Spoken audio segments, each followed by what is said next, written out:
Salve, salve galera, beleza?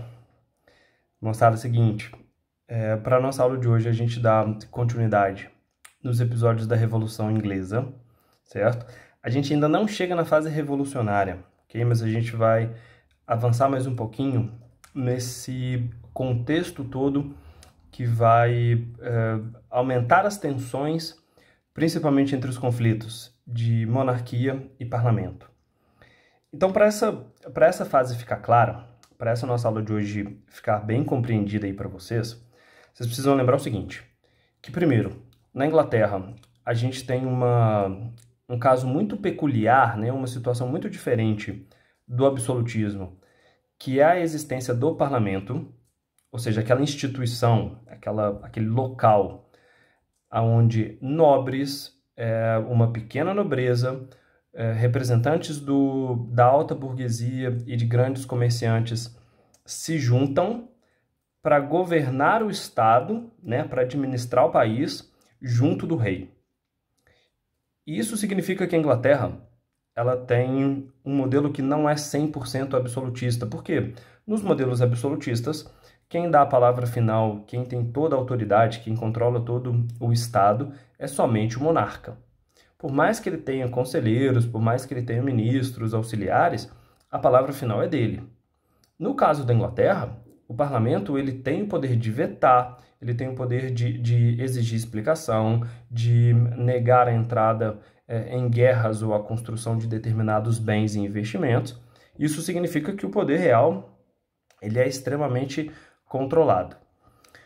Os dois últimos governantes poderosos da dinastia dos Tudors, tanto Henrique VIII quanto Elizabeth, tiveram uma relação extremamente positiva com esse parlamento, uma vez que o principal conflito entre esses dois grupos, monarquia e os parlamentares, né, que são aí na teoria os representantes do povo, por mais que tenha um grupo de alta aristocracia, alta nobreza que está bem distante de ser popular, né, é extremamente interesseira e egoísta de só pensar nas suas próprias questões, o governo desses dois reis, do Henrique VIII e da Elizabeth, ela foi marcada por uma série de tranquilidade, né, por uma boa relação, porque os dois não precisaram pedir empréstimos e nem cobrar aumentos de impostos do parlamento, que era o que gerava o conflito.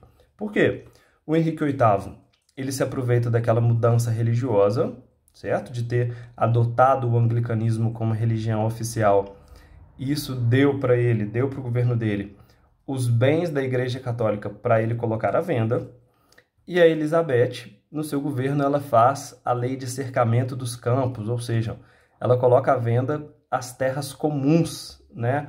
Os campos, bosques, pastos, pântanos, tudo isso que era terra que a maior parte da população inglesa utilizava, ela vendeu justamente para os membros do alto parlamento, né? Para os grandes burgueses e comerciantes, e até para a gentry, que a gente já viu lá na outra aula, colocando isso tudo à venda. São dois governantes que não precisam de recurso, né? Eles conseguem gerar dinheiro próprio, né? Eles conseguem gerar riqueza para essa monarquia. E tudo isso termina, toda essa boa relação chega a um fim, quando Elizabeth, por não ter se casado e por não ter tido filhos, ela quebra a linha dinástica. Ou seja, a família o governo ela tem que passar para uma outra família. E quem assume são os primos é uma outra família, né, de primos da Elizabeth, que é a dinastia dos Stuarts, que são governantes da Escócia. E qual é o maior conflito que vai existir aí? Primeiro, que na Escócia não existe o símbolo do parlamento, não existe a instituição parlamentar, e os escoceses eles estão acostumados com um modelo de monarquia absoluta. O que isso significa? Que na Escócia tudo que o rei ordena, tudo que o rei deseja, tudo que o rei julga, ninguém pode interferir. E no outro ponto, sempre foram acostumados a uma monarquia que tinha riqueza, que podia gastar de forma ilimitada e que se o país se endividasse, o povo arcava com mais impostos e mais contas. Quando essa dinastia dos Stuarts, inicialmente aí governadas pelo Jaime I, eles começam a ter conflito com o parlamento inglês, existe toda uma tentativa de fortalecer o absolutismo monárquico com aquela teoria divina dos reis, ou seja, que o rei ele é um representante de Deus, que o rei está lá pela vontade divina, que as ordens de um rei ela nunca pode ser questionada, porque questionar um rei seria o mesmo que questionar a vontade de Deus, e Deus, como sendo perfeito, não pode ser questionado pelo ser humano que é imperfeito, tenta fortalecer toda a sua bagagem, todo o seu apelo pela tradição. E para ganhar aliados, a dinastia dos Stuarts, eles vão apostar no aumento do privilégio à grande nobreza, ou seja, voltar àquela tradição nobiliárquica muito comum no restante da Europa, mas que a Inglaterra estava se afastando cada vez mais.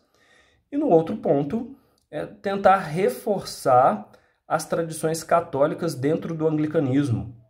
Porque o anglicanismo, por mais que ele seja uma religião nova, né, ele segue, ora, alguns valores, algumas doutrinas mais próximas do calvinismo, ora, ele se aproxima mais do catolicismo. E os Stuarts, eles vão ficar cada vez mais próximos dessa religião católica, né? Eles vão fortalecer o catolicismo dentro dos anglicanos. E isso já causa um conflito não só político, porque o parlamento começa a ficar cada vez mais insatisfeitos com essas medidas absolutistas, mas também por conta de uma perseguição religiosa, né? Para a população mais pobre, para os camponeses que já estão sofrendo na vida desde o cercamento dos campos, né? Ou seja, você já perdeu sua renda, já teve o custo de vida aumentado, já não tem mais produção suficiente para sustentar grandes famílias no campo. Essas famílias precisavam migrar, precisavam abandonar a zona rural e ir para a cidade.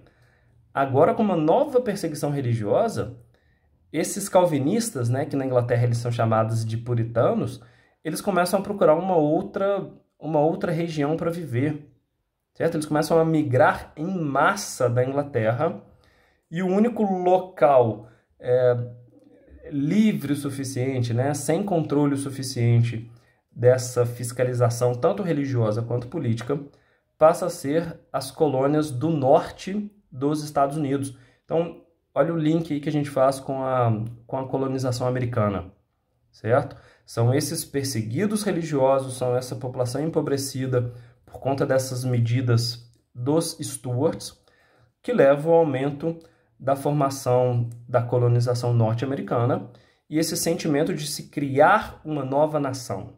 As pessoas que vêm fugida da Inglaterra para os Estados Unidos, elas já vêm com a intenção de se tornarem fixas, diferente do que rola no restante das outras colônias da América, que o grande objetivo é enriquecer. Ou seja, os portugueses vêm para o Brasil com o intuito de tirar riqueza, de tirar a matéria-prima, de ganhar o recurso o mais rápido possível e retornar à Europa. Isso significa que você tem uma distância muito grande com o território que você ocupa. Já os puritanos que estão migrando para os Estados Unidos, eles já vão tratar aquele território como a sua nação abençoada. Essa situação dos Stuarts na política vai ficando cada vez mais tensa e mais hostil, principalmente no governo do filho do Jaime I, Carlos I, né, dando continuidade aí à dinastia dos Stuarts. Por quê? Porque o Carlos I ele é ainda mais absolutista que o pai. Ele chega a fechar o parlamento, ele chega a gastar os recursos de reserva que a Inglaterra tinha, ou seja, todo o tesouro da Torre de Londres, né, que é o banco da monarquia, que é um dinheiro sagrado que não pode ser gasto somente para grandes emergências, ele começa a ser utilizado para impor a religião anglicana / católica sobre a Irlanda, para usar o dinheiro de recurso para financiar guerras e a construção de novos palácios e cada vez mais privilégios para a aristocracia. Enquanto isso, novos aumentos de impostos, novas cargas tributárias são colocadas sobre o povo. A interferência fica tão grande a ponto do Carlos I começar a perseguir membros do antigo parlamento, né, grandes burgueses e líderes aí dessa antiga política, que a partir do momento em que o Carlos I decreta a prisão de burgueses, a censura e oficializa o absolutismo monárquico, os representantes do parlamento, do antigo parlamento inglês, que são riquíssimos, né, estão poderosíssimos no sentido material, porque compraram tanto os bens da igreja quanto as terras comuns, conseguem pela primeira vez bater de frente e questionar certas ordens da monarquia. E esse episódio é o que inicia a Revolução Puritana, que é o conflito entre esses dois grupos. Aula que vem. Beleza? Valeu e abraço.